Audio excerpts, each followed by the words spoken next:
kasoo qaybgalayaasha waa baad mahadsantihiin. barnaamijka ayaan iska furan doonaa. sidaad ogtihiin waxaa halkan aan maalmihii u hore ka sameynay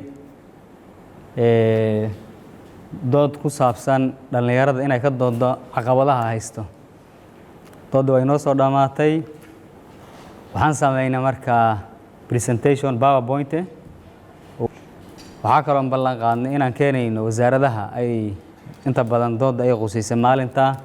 sababtoo baahiyaha dhalinyarada ay sheeganaysa waxaa ka mid ahayd waxbarashada, shaqo la'aanta, iyo arrimaha guud oo laga doodayo ayadana quseysay wasaaradda dhalinyarada. intaanan sii guda gelin programka waxaan ku soo dhaweynayaa gudoomiye Cali Aadan oo noo furi doono hadduu alle idmo. marka dhalinyaro waxaa tiin marka fursadii ama xoogii horumarka dalka dhisi lahaa baa tiin. way jiraan challenges fara badan. dee 30 sano wadan burbur ku jiray baan nahay, waad iska garan kartaan. laakiin fursadda hadda maanta aad haysataan annaga ma aanan soo marin. runtii aad baad nooga fursado fiican tihiin. annaga fursaddan soo martay waxay ahayd fursaddiina .com-ka adduunkaba laga dhigay hal village, hal tuulo laga dhigay. annaga ma aanan haysanin. haddii qof uu warqad dirsanayo, warqadda boostaa la dhigi jiray, ama qof safrayaa loo dhibaa leeyahay Cali iigu gee warqaddan, ama boostaa la dhigay. boostadaas 2 bilood bay maqanaani. inta badan waad aragteen oo ikhtiraaciyada la sameeyo dadka waxbay alifeen leeyahay ama culumta sayniska ka hormaray. inta badan waxa way dhalinyaray ahaayeen wax soo saaray, wax ku soo biiriyay adduunka. dhalinyaray ahaayeen. waxa idinku jira kii ra'iisul wasaaraha noqon lahaa, kii madaxweynaha noqon lahaa, kii wasiirka noqon lahaa baa idinku jira, kii macalinka noqon lahaa baa idinku jira, kii dhakhtarka noqon lahaa baa idinku jira. marka haddii midaan environment-kan qaldan ee isdhex yaacsan ee qabyaaladu dhex ordayso dirxiga dhex boodayo haddaad ku milantid, tomorrow waxa weeye kama soo bixi kartid kaalinkii lagaa rabay. annaga jukri aan haddaan nahay dhalinyarada meel weyn bay nagaga taala empowerment inaan siino wixii capacity-ga annaga ah oo wixii limit-ka annaga ah. dhalinyarada inaan la falgalno diyaar baan u nahay, simply because waxaa annaga naloo igmaday baa waxay tahay dadyoogan kaamamku ku nool barakacyaashii qaxootiga. barakacyaashii qaxootigan haddaad fiirisid waxaa u badan dhalinyaro. dhalinyarada ayaga inaan la sideline garaynin ee ka imaanaya kaamamka ama qaxootiyada ka soo noqonaya marka ay dalka ku soo laabtaan, inaan la sideline garaynin oo xoogaa dhalinyaro reexin, in ay bulshadooda interaction ay la sameeyaan oo dhex galaan. annaga jukri ahaan waxay ka mid tahay mandate-ka anagay ka mid tahay inaan mataqaanay dhalinyaradaas empower garayno. aad baad u mahadsantihiin.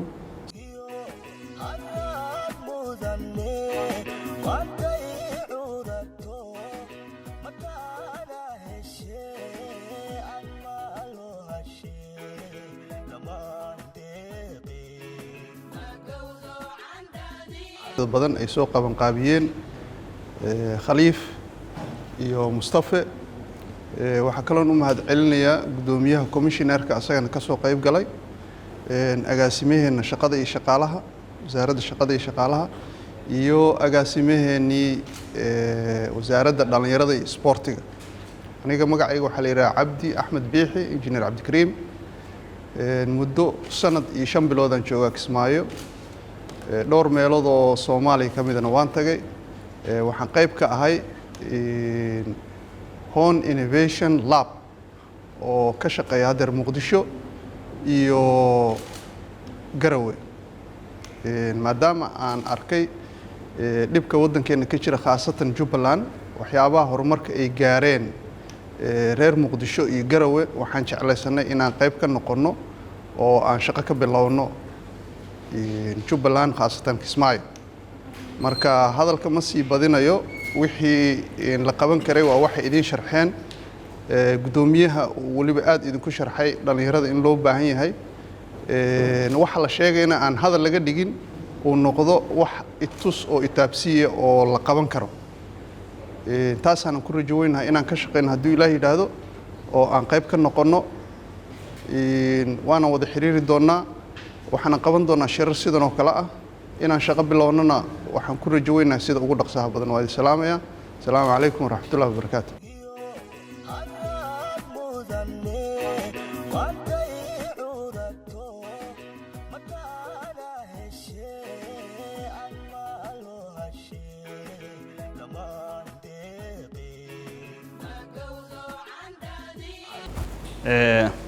caqabadaha markaan soo jeedinaynay dhalinyaradii waxaan u sameynaa team annagoo ka duulayna in teamkaas iyada ah aysan waxba ka tegin kadib waxaan isku geynay tiimamkii kala duwanaa caqabadihii ay soo saareen iyo xalkii caqabadaha u ahaa caqabadahaasayto dhalinyarada waxay u arkayeen inay xal tahay marka xogta maanta idiin soo bandhigi doona waa xog dhalinyarada ka timaaday oo aan rajaynayno in dawladda ay dhegaysato hay-adaha ay dhegaystaan qof kastoo dhalinyarada arrimahooda ka shaqaynayo inuu xalkaas qayb ka qaato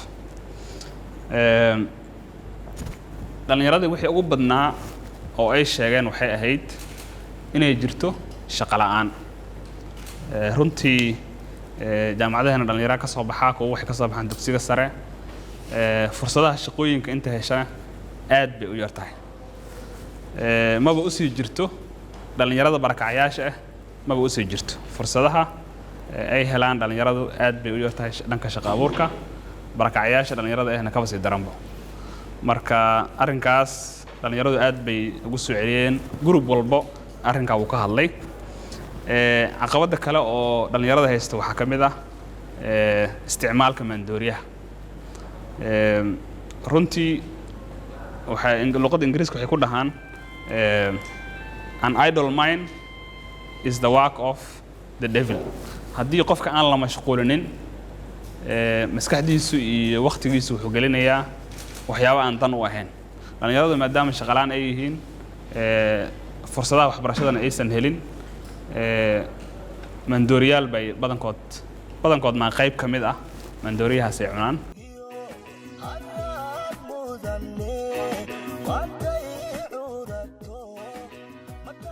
marka guud ahaan anaga wasaaradda shaqada iyo shaqaalaha haddaan nahay waan dareemi karnaa baahida haysata dhalinyarada Soomaaliyeed iyo caqabadaha fursada jira dhan waan ognahay ka wasaarad ahaan haddaan anaga siyaasaddaas hadda qoraynaa waan rajaynaynaa inay wax badan ka bedeli doonto baahida shaqo ee ka jirta dowlad goboleedka Jubbaland siyaasadda shaqo abuurka iyadana way noo socotaa markaan dhammeeyno waxaan rajaynayaa in soo kale in shaqo abuur fara badan aan sameyn doono inta hadda noo suurta gashay waxa way ilaa 140 dhalinyaro ayaan shaqo abuur u sameynay oo aan kala barnay qaar waxa jirta aan barnay farsamada gacanta haday noqoto korontada iyo haday noqoto solarka dad fara badan oo ilaa 140 gaari oo dhalinyaro Soomaaliyeed oo reer Jubbaland baa ka faa'iideystay waxa kale oo aydan sidoo kale aan sameynay ilaa 50 dhalinyaro ah oo aan u sameynay maalgelin oo proposalada intay soo gudbisteen nin walba xirfad uu ka shaqeyn karo proposalkiis lagu qiimeeyay maalgelintaasna loo sameynaya aydan way jirtaa oo jeedina masaacosan laha kulamada noocan oo kale in la joogteeyo si baahiyaha jira markaas aan iskaga wareersano